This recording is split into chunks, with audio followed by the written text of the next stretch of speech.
Good morning, guys. Good morning. Oh, y'all hear her? Amira. She just doing the most, making a lot of noise. She making so much noise right now. Hey, she doing what a 3 months supposed to do. She just turned 3 months today. Today is November 18th. Yeah. November 18th. Yeah. Anyways, you know what I wanted to say, y'all, before I get on my day? I never expected to have a child that has the same birthday as one of my parents. My dad, who passed March 5th of this year, 2025. I was, I think, like 5 months then. No, I had to be like 3 months, 3 or 4 months. Yeah. This brain, y'all, I'm still trying to get it together, but yeah, I never expected it. So delivering my baby on my father's birthday, it was kind of like emotional. It was like a lot going on. I couldn't like focus on delivering my baby the proper way because I was thinking about my father's on that day. I was thinking about his birthday, thinking about him, and it's just a lot was just going through my mind with the excrucial back pain. That back pain was ridiculous, guys. Like, I never had labor back pain. That pain was knocking my behind out. All I can hear myself telling them, like, my back is hurting. They was like, oh, it's okay. It's the position the baby's in. Like, they don't care. Nowadays, these doctors don't care about nothing. They selfish, a lot of them. They don't treat you like they supposed to treat you. They don't care because it's not them. You can be in so much pain. They still talking to you, want answers, still in your face. They don't give two coins about you. Take heed. I'm telling you that because that was my experience. Like, I'm sitting there. They asked me, well, when was you due? And this and that. I'm like, I'm due on the 21st. Are you full term? Yes, I'm 39 weeks. 39 weeks in like 3 days. Literally, 4 days. I'm tripping, y'all. 39 weeks and 4 days. So I'm telling this lady, like, I am in pain. My back is hurting. My stomach's tightened up. I feel the contraction, but mainly in my back. She asking me, da-da-da-da, did you lose your mucus plug? Stuff like that. I don't know what I lost. I know I was bleeding, and they turned me around. They sent me home. I went in the ER that morning, that day before I delivered, and I told them, I say, something's not right. I feel horrible. I feel pain. I feel like I'm about to have this baby. They checked my cervix. They say, you're 2 centimeters. You're going back home. I looked at that man and I looked at that lady. I said, I will be back. They was like, okay, come back when you feel like it. I'm like, I know I'll be back. Like, it wasn't even a point for them to send me home because I was 2 centimeters. And then I end up going home. And then when I end up going back the next day on the 18th, I really feel like it didn't really make no sense for them to be sending me home because when I got there, I was already 10 centimeters. I was in so much pain. The lady looked at me. She was like, are you okay? I'm like, I was barely able to talk. And I kept feeling the contraction. They were coming back to back, every couple of seconds, like 3 seconds apart. It wasn't no 5 minutes, no 2 minutes, no 1 minute. It was 3 seconds apart. This little girl want to talk, y'all. She just want to run them lips, them vocals. So come to find out, I went in the 18th. I was in pain. I was at home during all the pain or whatever. By the time I got there 3 something in the morning, that's when I was like, I know I'm not going home. And he was like, you're back.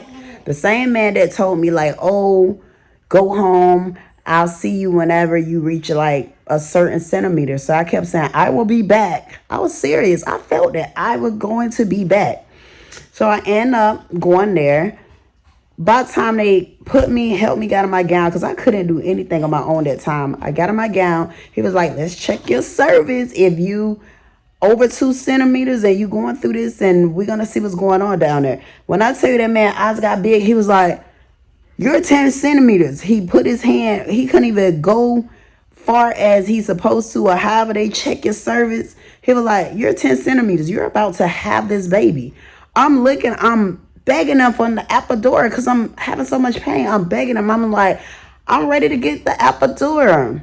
I was so ready to get it. They was like, it depends. They were like, as soon as I laid down, they told me, like, literally, you're not going to be able to get the epidural because it's going to be a process. Y'all know how long the epidural takes. Anybody that had it know it's a lot.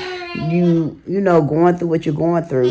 So he told me, he was like, look like you just going to be getting laughing gas. I don't want no laughing gas. I'm looking like, what is laughing gas? I never had laughing gas. I don't want laughing gas.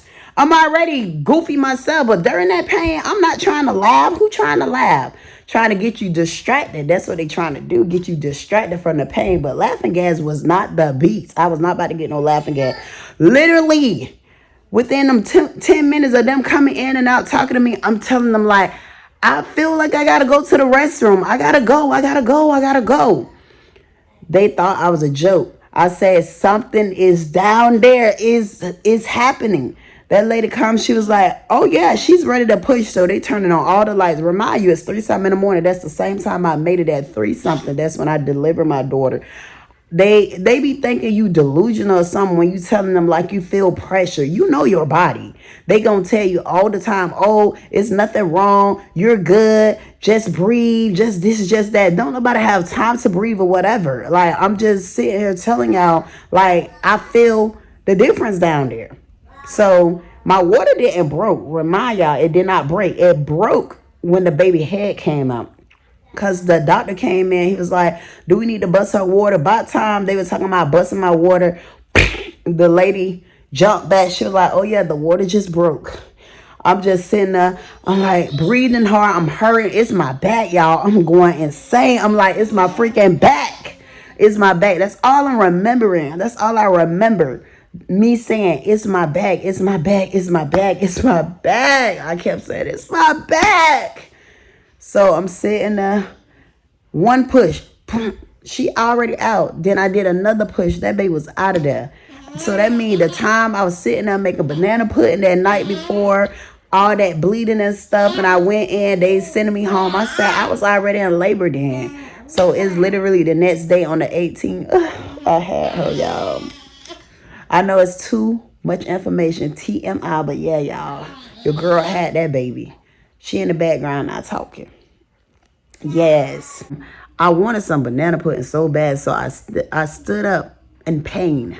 And I end up making some homemade banana pudding, y'all. The best. When I say the best, it's more richer. It tastes so much better than the instant in the box. It tastes so much better when you make it by stretch. And I can show y'all one day how I make it. But I tell you that, but just know it's good. But anyways, yeah, I wanted some banana pudding. And normally I wasn't a sweet type person. I don't really like sweets. And I was pregnant. I did not care for sweets like that. I had an experience when them telling me like 2 weeks prior to that my fluids in my stomach where my baby was very low, and they said it was drying out. So they said they needed to check me in 3 days, so I need to go home and drink a lot of fluids. I wasn't really drinking like that. I didn't really crave, but I was just sipping. Little as I know I was supposed to drink like more and more and more water and fluids and stuff. But when it's like when we hear people telling us something bad about what's going on, that's when we want to do right. I'm a victim. Yeah, I fall for that. I know it's true. So I end up going home buying coconut water, the body armor water, whatever drink, and water. And I was just drinking, and some Powerade. I go back in 2 to 3 days. They said, oh, your fluids are very good. And I'm like, yeah, it's prayer. It's prayer because I prayed about it too. And then God just told me to, drink. Just drink. When I feel like it, just drink. Yeah, you got to pee a lot and you drink, but I didn't care. I just got tired of hearing the news. I wasn't ready to deliver my daughter. Anyways, back to me. I I just felt so bad on my dad's birthday having my baby. I ain't said about it, but yeah, I was a little on the depressed side, and I don't get depressed like that. So I felt so bad, like, dang, my baby is gonna be sharing her grandfather's birthday. She never met him, never ever met my dad. So yeah, that's what I had to say, y'all. That feeling right there was, whew, it was not a good feeling because it's like you will have your baby with that birthday, then you will be thinking about your dad. So you're not really gonna you really not gonna enjoy your child birthday because you grieving or thinking or however you cope with whatever going on, you're gonna be thinking about that loved one.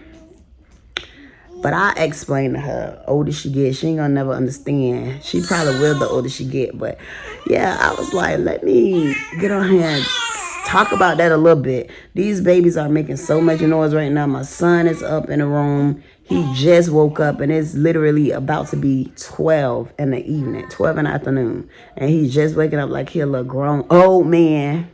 A grown little old man. So I'm like, oh, boy, you need to get up. You did not work. All you do is mess up all day, make noise, make a mess. So it's time to get up. She over here in the swing, just making her little noise too.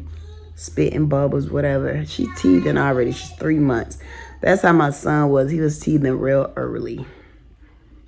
But yeah, I'm going to end this video right now. I'm going to end it because I really was supposed to talk a little bit to add this into like a random vlog or whatever. But I end up talking a lot, saying too much, saying a lot. So I'm going to just make this one video right here. And we just going to let today be today. And we're going to figure out. My lightning is so bad right now, y'all. Because I'm sitting down being lazy right now, but I'm waiting on, actually guys, I am waiting on my results to come back because I supposed to start work real soon. Yesterday was my originally start day, but the results haven't came back yet. So I'm still waiting, like, baby, your girl ain't on drugs or nothing. Like, what the heck is going on? And I never did a crime or whatever background y'all looking for. Y'all not gonna find nothing. So release my results. Release them now. Release them. Yeah. I need the results. Y'all, I've been cleaning up back there, trying to, that little boy of mine, he be tearing up everything. But I've been cleaning up, trying to clear out things, trying to throw away stuff, trying to clear up my space so I can focus more. I always say this, a clear environment, a clean environment, you can be able to think clearly and focus. You can't focus when there's a mess. Y'all know that, right? When there's a hot mess, your brain be a hot mess. You be a hot mess. So, yeah. Yeah, my daughter, she was admitted like a month ago. A month and a half ago, she was admitted in the hospital with RSV. I did not know how serious that stuff was. When my baby was admitted, it's her breathing the one that scared me. She was taking breaks in between of her breathing. That was so scary. And then I'm waking up. I could barely sleep, checking her, just holding her, making sure she breathing properly. You just never know. And I never thought how dangerous that could be. And when the lady really explained to me like what it really is, I'm like, oh God. She was like, it's something with the lungs, and it have the kids like in her age, it have her struggling, and it's real dangerous, and it can be a life-threatening virus or whatever. So if y'all ever experience that, please comment in the comment section. Let me know how your experience was and what did you do to prevent and what did you do to get over that. I feel like it took me forever. I feel like everything was taking too long and it was prolonging for her to get well. But yeah, y'all, in due time, just stay positive out here. Just keep doing what you're doing. Keep pressing, keep progressing, keep doing anything with your power to move forward in life and not be stuck in a standstill situation. Just keep it going.